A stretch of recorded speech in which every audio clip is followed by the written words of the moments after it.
In today's video, I'm going to teach you how to create a stack in Evernote Desktop. A stack is simply a neat way to group related notebooks together so your notes stay organized and easy to find.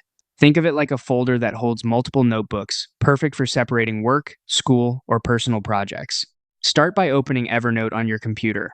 Once the app loads, look to the left-hand sidebar and choose Notebooks. This view shows all the notebooks in your account and is the home base for anything related to notebook organization. If you already have a notebook you want to organize, great, select it. If not, create one now. Click New Notebook, give it a clear, memorable name that reflects its contents, and then open it so it's active. Short, consistent names work best, and adding a simple prefix, like work or personal, can help you scan faster later. With your notebook selected, find the three-dot More Options button associated with that notebook. Click it, then hover over Add to Stack. Choose New Stack.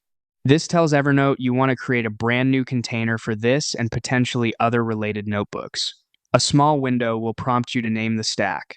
Enter a descriptive title that represents the theme for the notebooks you'll group here. Something like Client Projects, Research, or Home Management. Keep it concise but specific, enough that you'll recognize it at a glance. When you're happy with the name, click Create. That's it. Your notebook is now inside a stack, and you'll see the stack listed in your notebook's view. From here, your workspace becomes much cleaner. Stacks collapse and expand, so you can hide what you don't need and focus on what you do. As you continue building your system, use consistent naming, keep stacks focused on one area of life or work, and avoid overstuffing a single stack with unrelated topics.